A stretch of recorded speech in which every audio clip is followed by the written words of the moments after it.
Christmas dinner had always been a predictable routine in my wife's family. The same songs played on the old speaker, the same jokes surfaced at the table, and everyone tried to act happier than they truly were. This year felt different, and not because of the decorations or the food. I arrived filled with pride. For months, I had watched my wife pour her mind and soul into building something she claimed would change her professional life.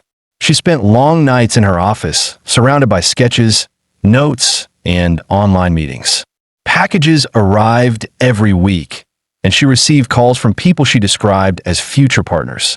I believed I was supporting an ambitious woman with a vision. I thought we were close to celebrating the birth of her business. I walked into that dinner ready to applaud her perseverance.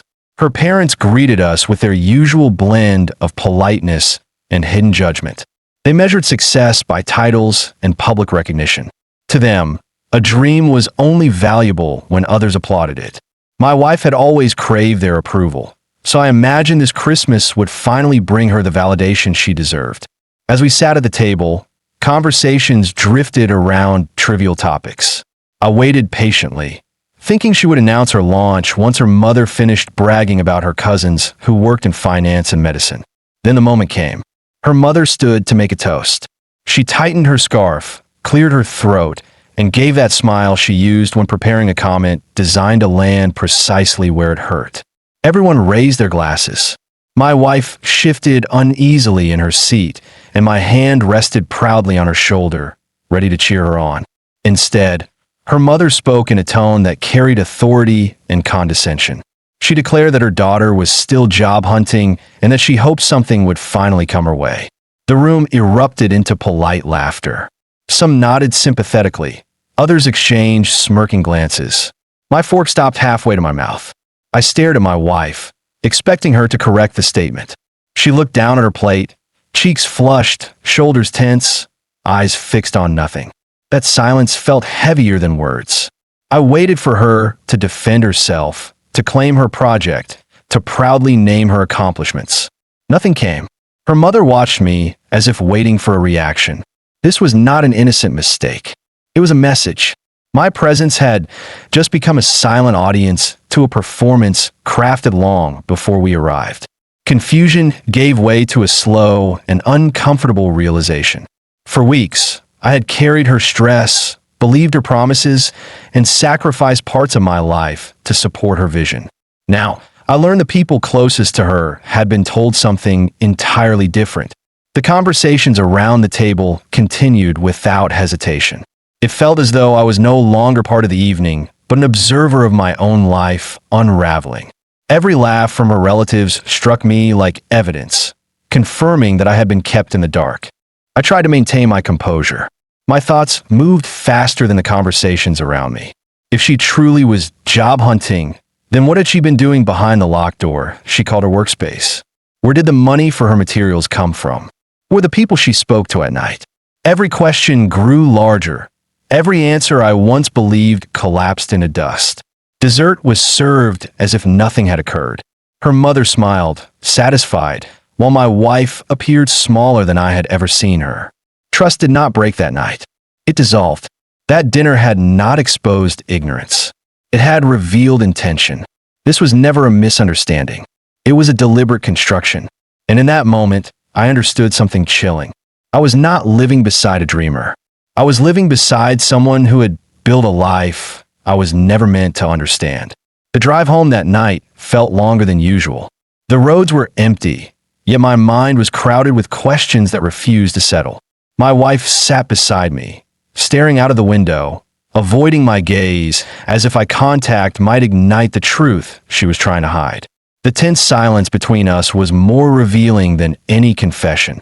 When we finally reached the house, she walked straight to the bedroom without waiting for me. I followed her, determined to understand what I had witnessed at that dinner. She sat on the edge of the bed and offered an explanation that sounded more like a pre-rehearsed excuse than an honest response. She claimed she did not want to mention her project yet, because it was not the right time for her family to know. Her tone was calm, but her eyes betrayed unease. I wanted to believe her, yet every detail from the past months refused to align with her story. Her project was not something humble or uncertain. She had bought supplies from overseas, spoken to people with accents I did not recognize, and received packages so large that the deliverman joked about her opening a small factory. These were not the actions of someone casually exploring career options. These were the moves of someone who had already committed to something far greater than a job search. The moment she fell asleep, I walked in her office. The room smelled of ink, paper, and ambition. Her desk was covered in invoices and order confirmations. My name was nowhere, yet my bank account had helped fund every step. I opened her drawer and found receipts for international shipments to cities I had never visited. There were consultant fees paid to individuals whose occupations were unclear.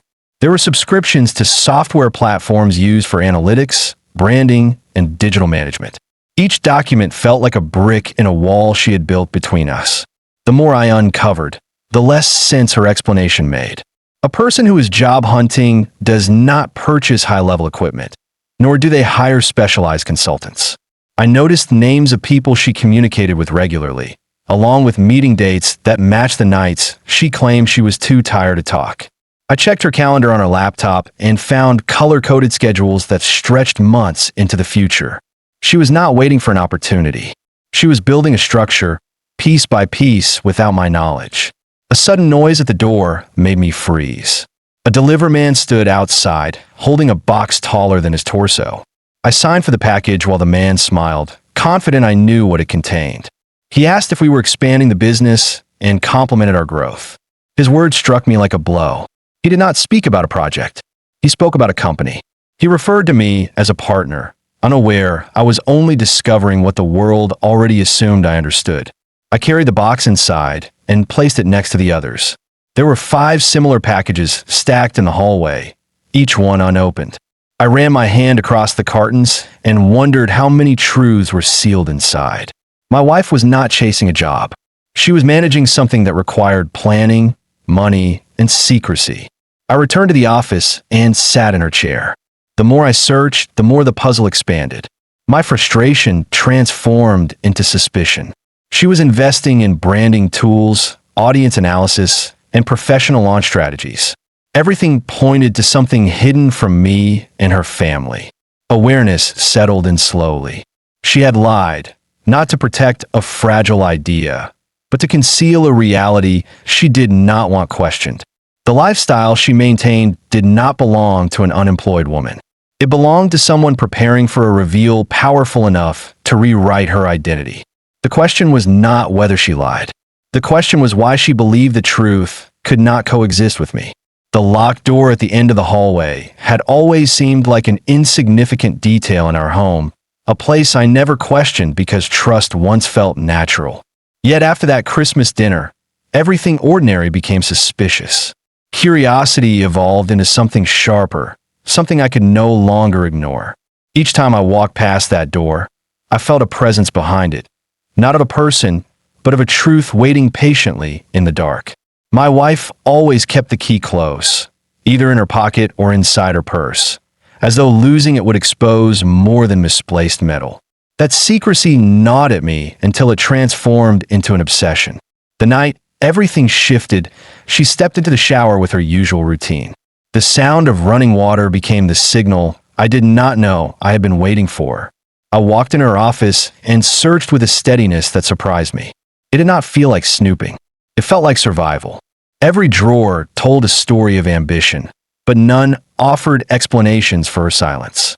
I pulled the bottom drawer open and felt something taped beneath it. My fingers brushed against a small object. My pulse quickened as I removed the tape. The key rested on my palm, cold and heavy, as if carrying the weight of a secret I was not prepared to hold. I walked to the locked room and hesitated, my hand trembling slightly. The house felt different. The walls seemed to lean closer, listening. When the key turned, it did so with a softness that irritated me. Something capable of creating so much distance between us should not open with such ease. The door swung inward and revealed a world I never imagined existed under my own roof. At first, the darkness concealed everything. I switched on the lights and froze. The sight before me did not belong to an unemployed woman seeking direction. The room looked like a miniature production studio. Cameras stood on tripods pointed at a single chair placed in the center. Lighting equipment surrounded it, arranged to leave no shadows. A script board hung on the wall, covered in notes and highlighted passages. It did not contain inspirational quotes or business slogans. It contained statements rehearsed to be delivered with precision. On another wall, a giant map of the United States displayed dozens of red markers. Each marker had a date written under it. Some dates had been crossed out. Others were circled twice. Next to the map was a detailed timeline with what appeared to be planned appearances or releases. None of these plans corresponded to any job search. They belonged to someone orchestrating a campaign. I moved closer to a stack of folders on a metal shelf. The names on them meant nothing to me, but the contents were alarming. They included statistics, public scandals, corporate structures, and key figures in various industries. Everything was organized as if she were preparing not to apply for a position, but to expose or confront something with national implications. What unnerved me most was the chair in the center of the room. It faced the cameras, with a small microphone clipped to one of the stands. The thought of my wife sitting here, delivering speeches to unseen audiences while I slept in the next room, unsettled me. She had built a stage inside our home, hidden in plain sight. The shower water was still running, reminding me that my time was limited. I took one last look at the map and noticed a city circled more intensely than the others, Washington. That one name shifted everything in my mind. This was not a hobby. It was not a dream. It was preparation for impact. I locked the room again and placed the key exactly where I found it. The water stopped. I walked away as though nothing had happened, yet every step felt heavier. That locked room was not a place of dreams or creativity. It was a launch pad. My wife was not waiting for an opportunity. She was constructing one powerful enough to rearrange her life, and perhaps mine as well. I did not yet know what she intended to reveal, but I knew this. Whatever she was preparing could not remain hidden forever. After discovering the locked room, sleep became a stranger. My mind replayed the sight of cameras pointed toward an empty chair and a map dotted with cities as if someone were drawing a silent path across the nation. Curiosity stopped feeling like curiosity. It became a demand. I could not accept being a spectator in my own home. One afternoon, while my wife was occupied in the garden, I sat at her desk, determined to understand the world she was constructing beneath the surface of our marriage. Her laptop sat there, elegant and quiet, as though it held only ordinary files and harmless plans. My hands trembled slightly as I lifted the lid. The screen came to life without hesitation. There was no request for a password, no barrier, no sign she believed anyone would ever dare to look. That alone unsettled me. Secrets are usually guarded. Hers waited in the open, as if she believed I would never question her. I began opening folders and skimming through files. Nothing made sense at first.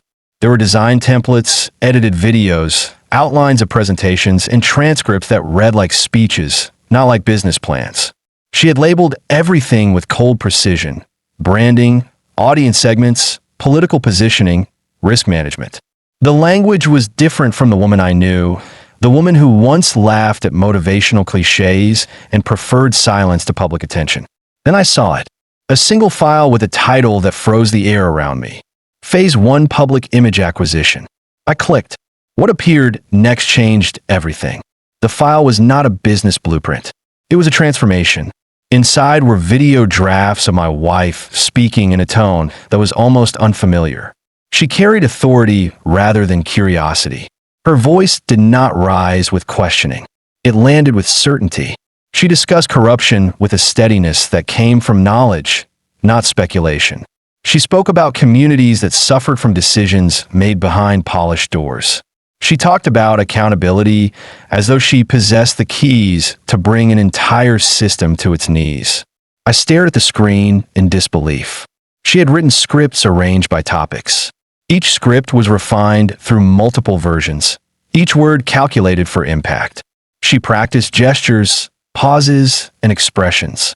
She referenced statistics and cases of injustice as if she had lived them. There were interview drafts addressing social inequality, recordings of her practicing introductions, and outlines for something she called a first statement.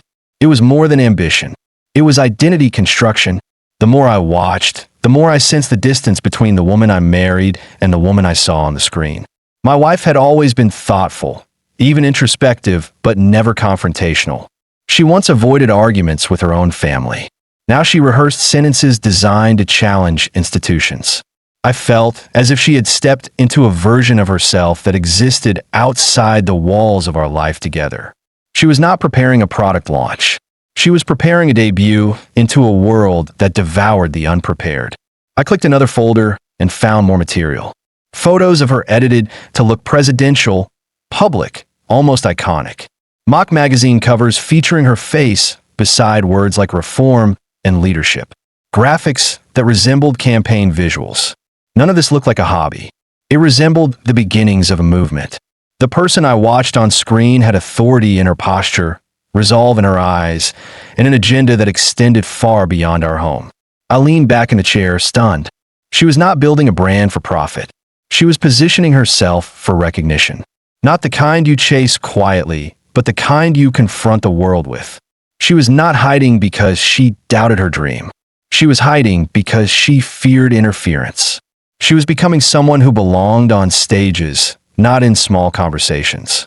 Someone whose words did not seek approval, but demanded attention. I closed the laptop carefully and sat in silence. The woman I loved had not disappeared.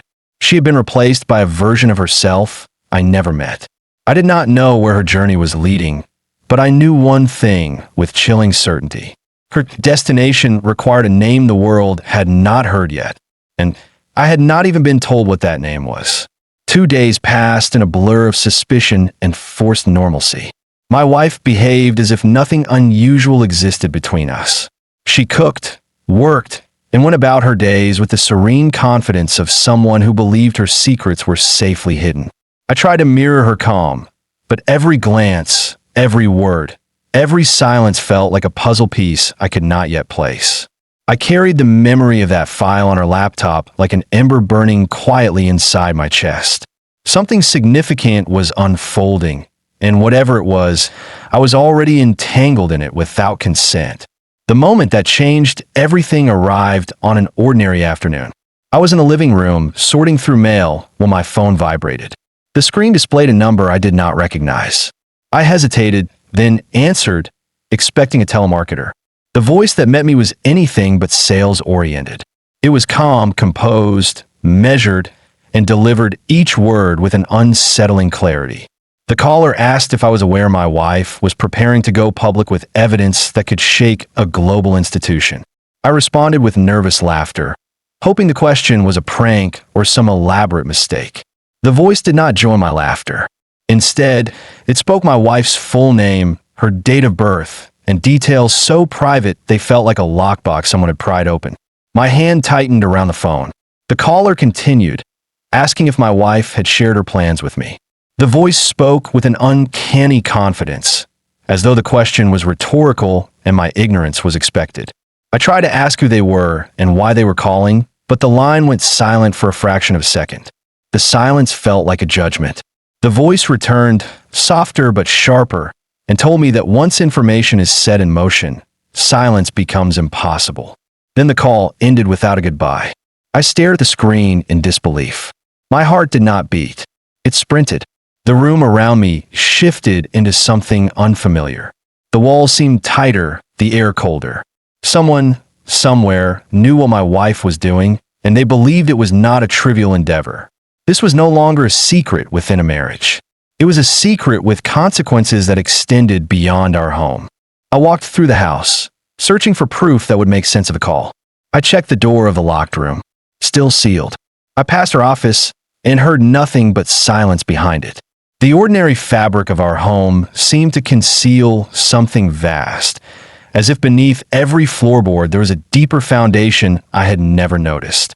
When my wife came home later that evening, I watched her with new eyes. She looked normal, tired from whatever she had been doing, unaware of the turmoil inside me. She sat at the table, sipping tea, humming quietly. I asked if anything unusual had happened recently. She paused, then smiled in a way that gave nothing away. Her silence felt strategic, like the final page of a book that refuses to reveal the ending. I excused myself and returned to the living room. I replayed the call in my mind, dissecting every word. The phrase global institution echoed through my thoughts like a verdict. Whatever she possessed was not personal and not small. It was capable of unsettling people who lived far beyond our city, perhaps far beyond our country. I understood something vital in that moment. Her secrecy was not born from fear. It was a shield. She was preparing for something that required distance, even from the person who shared her bed. The call was not a warning. It was a reminder. Knowledge has gravity, and hers was beginning to pull forces I could not see. I did not sleep that night. I waited for the morning with a certainty that the life I once knew was no longer mine. I was not married to a dreamer or a liar. I was married to someone standing on the edge of a truth others wanted to control. The evening she came home late began like any other, yet the atmosphere carried a tension I felt before she even walked through the door. I sat in the living room pretending to watch television, though my mind was preoccupied with the call from Washington and the secrets surrounding my wife. The clock ticked past her usual return time, and each passing minute intensified the feeling that something was shifting. When the door finally opened, her footsteps hesitated at the entrance, and I sensed a storm waiting to be spoken. She entered the room with a face that held more than exhaustion. There was a tremor in her expression, not of fear, but of anticipation. Her hands shook as she placed her bag on the table. I asked if everything was all right. She did not answer immediately. Instead, she removed her coat slowly, as though replaying an event in her mind. When she finally spoke, her voice carried a weight that made the air thicken. She told me that someone had approached her outside a cafe and warned her about the consequences of revealing whatever she was preparing. The moment she repeated the words she had heard, I felt an invisible line tighten around our lives. The warning she described was not a threat in the usual sense. It was a statement of inevitability. Once she went public with her information, there would be no return to anonymity. Those who exposed certain truths surrendered control of their own identity. I expected her to tell me she rejected the intrusion or walked away. That would have aligned with the woman I once believed I knew. Instead, she responded with a single question. She asked them how they found her. That question pierced something inside me. She did not react with confusion or outrage. She reacted like someone who had anticipated discovery. She acted like a person who had accepted the consequences long before they arrived. Her eyes gleamed with resolve rather than panic. It was then I realized the fear I perceived was not a symptom of uncertainty. It was the adrenaline of readiness. She sat beside me and tried to steady her breath. I could feel the energy radiating from her, a strange mixture of relief and intensity. I watched her hands as they opened and closed, as though searching for something to hold on to. I asked who approached her. She shook her head and said she did not know, but the certainty in her tone told me she suspected more than she admitted.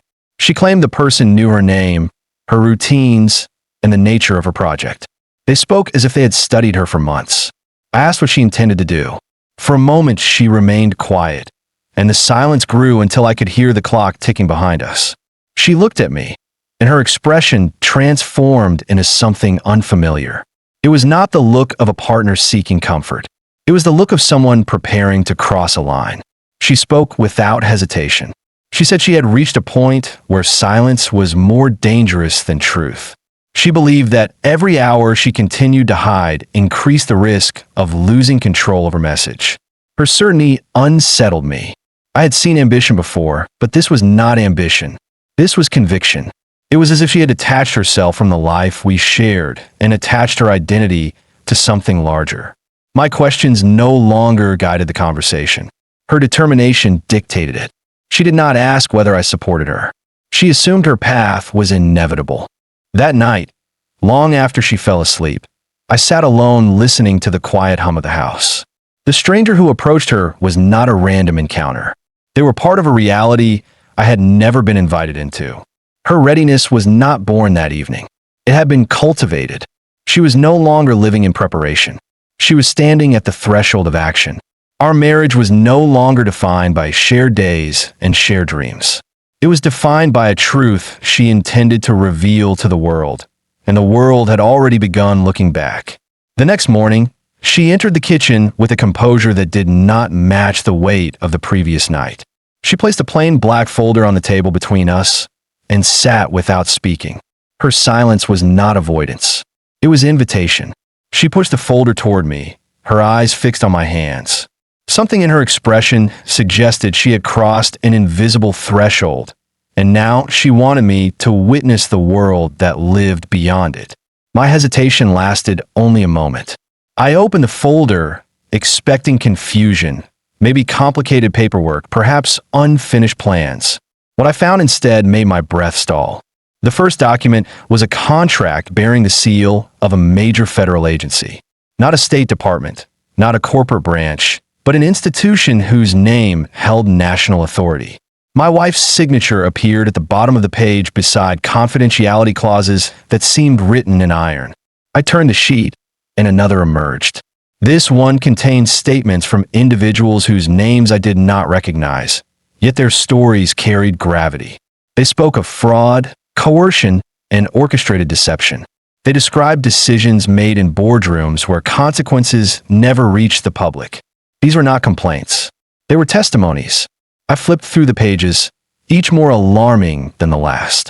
Financial reports outlined money trails that disappeared into shell companies. Charts highlighted sudden spikes and unexplained losses in side organizations I had only heard about in passing. Bank transfers linked to offshore accounts were traced in meticulous detail. The scope was beyond anything I imagined. My wife was not dealing with one corrupt executive or a minor scandal. She was tracking patterns that connected power, profit, and manipulation. Then the evidence shifted tone. The next set of documents contained whistleblower statements written with urgency. These individuals confessed involvement, often unwilling at first, in schemes that benefited people who remained untouched by accountability. Some statements described intimidation. Others referenced classified meetings where truth was negotiated rather than acknowledged. I felt as though every page weighed more than paper could hold. My wife watched my reaction carefully. She did not interrupt. She allowed the documents to speak for her. When I reached another section, I froze. There were images of receipts, signatures, and meeting minutes from events involving recognizable public figures. These were not local influencers or ambitious managers. These were leaders whose decisions affected millions. It became clear that the corruption she was mapping did not operate quietly. It operated confidently, believing no one would ever dare confront it. I looked up at her, waiting for explanation. She spoke calmly, as though she had rehearsed this moment. She told me she had been working with people who were desperate to expose the truth, but lacked the platform or courage to stand alone. They had found her, not the other way around. She did not start with ambition. She started with curiosity, which grew into awareness, then responsibility. The humiliation at Christmas had not been an accident. Her mother had repeated the narrative my wife had crafted. Unemployment was her disguise. It protected her from questions, attention, and suspicion. The persona of a woman without purpose was her shield. No one looks for danger in someone who appears directionless. I examined another document and understood why she feared interference. Exposure of these facts would not ruin reputations. It could collapse careers, destabilize alliances, and alter the futures of institutions built on polished speeches and hidden motives. She was not preparing to embarrass a few people. She was preparing to challenge an entire system of decisions shaped by secrecy. The folder in my hands was a compass pointing toward the heart of something immense. She leaned closer and whispered that once she went public, everything would change. Privacy would dissolve, friendships would shift, and our life would become something neither of us recognized. I closed the folder slowly, aware that returning it to her would not erase what I had seen. My wife was no longer living a double life. She was living at the intersection of truth and consequence. Christmas had been a performance. The world saw a woman without direction. I now saw the architect of storm. The transformation did not happen suddenly. It unfolded quietly, like a shadow stretching across a room as daylight fades. My wife stopped leaving the house unless absolutely necessary. Her routines, once spontaneous and filled with small moments of everyday life, became calculated. She no longer chatted about simple things, no longer asked about my day, no longer commented on the news unless it connected to the information she was preparing to release. She moved through the house with a sense of duty, as if every minute belonged to a future she could already see. Her silence was no longer absence. It was intention. The kitchen, once filled with the clatter of dishes and easy conversation, now echoed with her soft murmurs as she practiced responses to questions no one had asked yet. She stood in front of the refrigerator door, using its reflective surface as a mirror. She refined her tone, corrected her posture, repeated particular sentences until they sounded like parts of her soul. I listened from the hallway, unable to decide whether I was witnessing discipline or possession. She was no longer preparing an announcement. She was preparing for impact. Her office became a restricted territory. Papers disappeared into locked drawers. Files that once lay openly on her desk now remained hidden. The computer screen dimmed itself whenever footsteps approached. I noticed that even her phone stayed on silent, turned face down as if the world behind it had grown too dangerous to display in plain sight. She monitored her surroundings with a level of alertness that made me uneasy. It was as though she expected the walls to listen, as though every ordinary object could betray her. The house evolved into something unfamiliar. It no longer held warmth. It held purpose. The living room carried the quiet tension of an airport runway, waiting for a plane that had not yet been cleared for takeoff. My wife spoke only when necessary, but when she did, her voice sounded rehearsed, controlled, and stripped of emotional excess. If fear existed in her, it buried itself beneath layers of determination. At night, she reviewed notes under the faint light of her desk lamp. I would watch her from the doorway, reluctant to interrupt. Her concentration was unwavering. She practiced scenarios aloud, responding to imaginary critics and invisible interviews. She dissected questions, polished phrasing, and eliminated hesitation. She was preparing for scrutiny she had not yet received, but clearly expected. She spoke about systemic inequities, hidden transactions, and moral responsibilities with language that felt sharper than anything she had ever used. She did not flinch. She did not doubt. What unsettled me most was not her silence, but the purpose behind it. She was storing energy.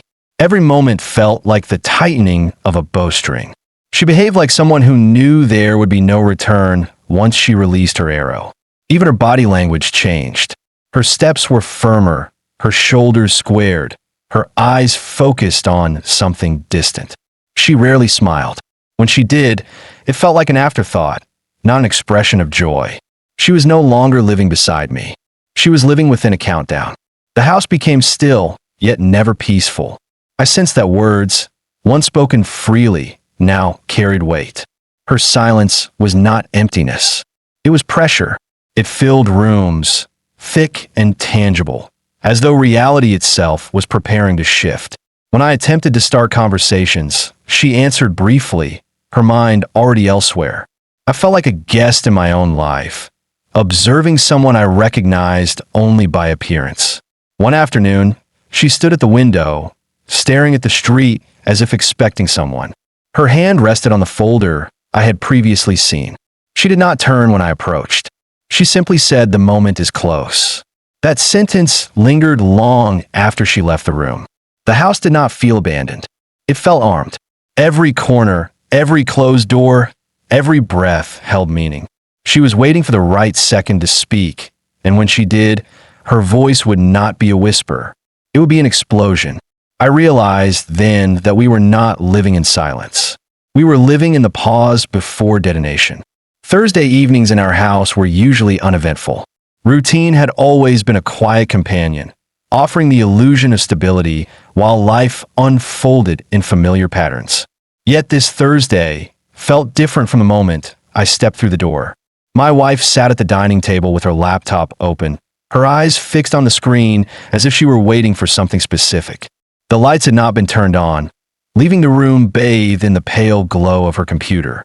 There was a stillness in her posture that suggested anticipation, not anxiety. I took a seat across from her and observed the expression on her face. It was not nervousness. It was recognition. Her phone vibrated once, a sound that cut the silence like a blade. She did not rush to answer. Instead, she allowed the phone to continue buzzing until it fell quiet, then reached for it with a deliberate slowness. Her movements were careful, almost ceremonial. I watched her unlock the screen, her fingers steady, her breathing even. She opened the message and studied it, as though she was reading the final confirmation of something she had been preparing for far longer than I had realized. She slid the phone toward me without speaking. The screen displayed a single email. The subject line stood alone at the top, powerful in its simplicity. Confirming your interview slot. Prime time. Nationwide. Those 5 words struck me harder than the folder she had shown me days before. The content beneath it detailed the schedule, the studio location, and the network that would broadcast the interview. My eyes lingered on one detail. CNN. She was not stepping into a regional conversation or an obscure online platform. She was walking directly into the national spotlight. A wave of disbelief washed over me. The silence that had filled our home, the rehearsed statements, the hidden documents, and the locked room suddenly merged into a single purpose. My wife was not preparing a hobby or a protest. She was preparing for exposure that reached millions. The evidence she had gathered was no longer a private burden. It was about to become a public reckoning. I tried to speak, but words refused to form. She looked at me with an expression that carried both apology and resolve. I asked her if she understood what this meant. She nodded without hesitation. This was not an impulsive step. She had been waiting for the right moment, the right platform, the right audience. She believed the truth she carried required a place where it could not be dismissed. Her mother had spent Christmas declaring she was unemployed. That narrative, crafted by my wife with precision, had served its purpose. It kept suspicion away, ensured no one interfered, and protected her process.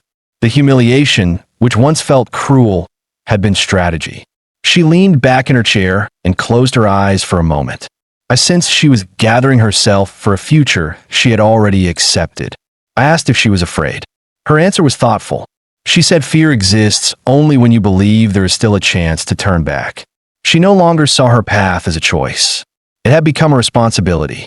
She told me the stories of people whose lives were ruined while others prospered in silence. She spoke of corruption that did not care about consequences as long as power remained intact. Her conviction was unsettling, not because it lacked logic, but because it revealed how far she had traveled emotionally without me. The interview was not the beginning for her. It was the unveiling of a journey that had started long before I noticed the first shipment or heard the first late-night conversation. She had crossed the point of no return long before CNN confirmed her appearance. As I sat there, the room seemed to close in. The interview would not only expose her truth, it would expose our lives to a scrutiny neither of us could predict. The world would soon know my wife, not as a woman searching for direction, but as someone prepared to confront institutions powerful enough to resist exposure. The message from CNN was not an invitation. It was an ignition. The countdown had ended. The spotlight was waiting. The evening before her interview felt like a moment suspended between two realities.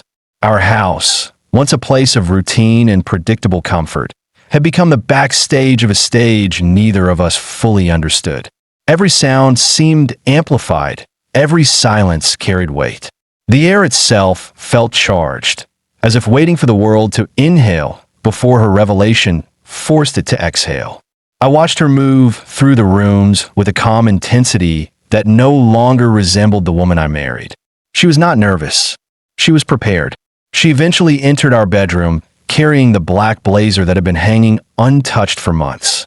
She slipped it on with deliberate ease, as though she had practiced each movement until it became a gesture of identity. The blazer was simple, yet it transformed her. It erased softness and replaced it with purpose. She stood before the mirror without adjusting her clothes or fixing her hair. Her focus was not on appearance. It was on presence. She studied her reflection as if she were preparing to meet a version of herself she had been constructing in pieces. I leaned against the doorway, uncertain if I should interrupt her moment. She noticed me in the mirror and asked if I was ready. She did not ask if I trusted her, supported her, or agreed with her. She asked if I was ready for what happens to a marriage when truth becomes currency. Her tone held no accusation. It carried inevitability. She understood something I had not yet fully grasped. Once she spoke, silence would no longer be an option. Our life would be dissected by strangers who believed opinions were facts and reactions were evidence. We would not be judged by the truth she revealed, but by the echo it created. I wanted to tell her I was ready. The words refused to form. It was not doubt that silenced me. It was comprehension. She was not stepping into a conversation. She was stepping into a storm. Once the cameras captured her name, she would no longer belong solely to herself. Her experiences would become public property. Every phrase she spoke would be preserved, replayed, analyzed, questioned, and weaponized. The thought unsettled me, yet it did not diminish her determination. She turned away from the mirror and looked at me directly. Her eyes carried both vulnerability and authority, a combination that did not seek comfort. She walked to the living room and placed documents into a single briefcase. Her hands moved with precision, ensuring every paper aligned with the next. She paused once, her fingers resting on the folder that held the core evidence. I felt the urge to ask if she would regret any of this once the world responded. She seemed to anticipate the question and answered before I spoke. She said regret belongs to those who enter battles without understanding their consequences. She was not searching for safety. She was searching for justice. She believed the truth was worth every outcome it carried. We shared a quiet dinner that night. No television, no phones, just the two of us sitting across from each other like witnesses to a moment neither of us could stop. She did not eat much. She listened more than she spoke, as if memorizing the last breaths of normalcy before stepping beyond it. When we finished, she stood and walked through the house one final time. Each room seemed to hold a piece of her past self. She paused briefly at the locked door she once protected so fiercely. Then she turned away without opening it. That chapter had served its purpose. Later, she sat on the edge of the bed, removed her earrings, and placed them carefully on the nightstand. She looked at me with a calm expression that carried no request for reassurance. She did not need affirmation. Truth, she said, does not seek permission. It waits for the moment it can no longer be contained. When she turned off the light, I realized that tomorrow, the world would know her name. The question was no longer whether she was ready. It was whether any of us were. The morning of the interview arrived with a stillness that felt unnatural. There was no chaos, no frantic rushing, no last-minute rehearsals. My wife rose before dawn, dressed with a clarity of purpose, and left the house accompanied by two silent individuals I had never seen before. They carried nothing but presence. I watched her disappear down the driveway without looking back. That was the moment I understood she had crossed the threshold from preparation into action. The wait was over. The world was about to meet the version of my wife that had lived in shadows for months. I spent the day in a haze, unable to focus on anything but the knowledge that tonight her name would no longer belong to us. Evenings settled like a curtain lowering on our former life. I turned on the television long before the program began. The house, once filled with quiet breaths of anticipation, now felt hollow. Chairs, photos, and walls suddenly seemed temporary, as if they too understood that everything familiar was about to change. When the CNN banner appeared at the bottom of the screen, my heart tightened. It was not just a channel anymore. It was a gateway. The studio lights flickered onto the screen. The anchor, composed and poised, announced a breaking feature. My wife entered the frame, not with the timid steps of someone unaccustomed to attention, but with controlled certainty. She sat across from the anchor with the calmness of someone who had already lived this moment 1,000 times in her mind. Her posture was straight, her voice measured, her expression unwavering. None of the tension I had sensed over the past weeks existed now.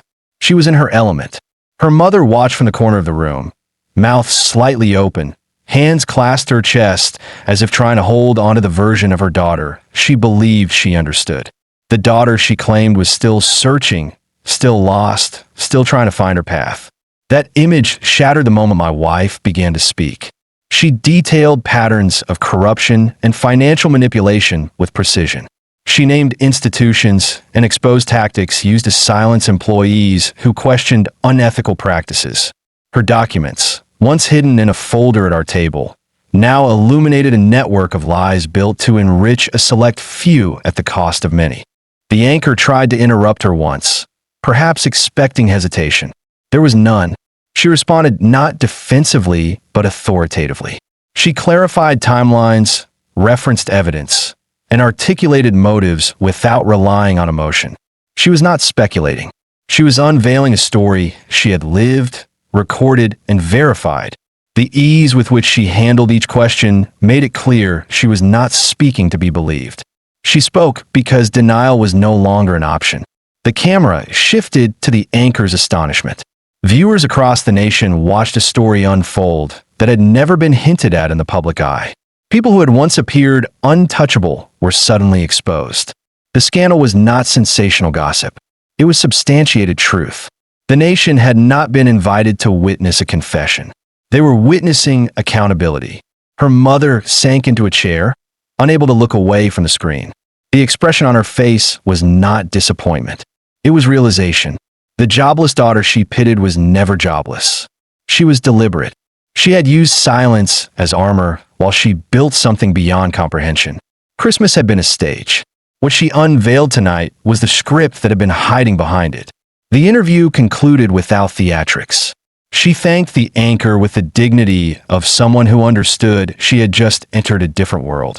The screen faded to commercial, but the silence that followed felt louder than any applause. In that moment, the truth stood taller than reputations, protection, or fear. Her story had not been about unemployment. It had been about preparation. Some people search for opportunities. Others create them.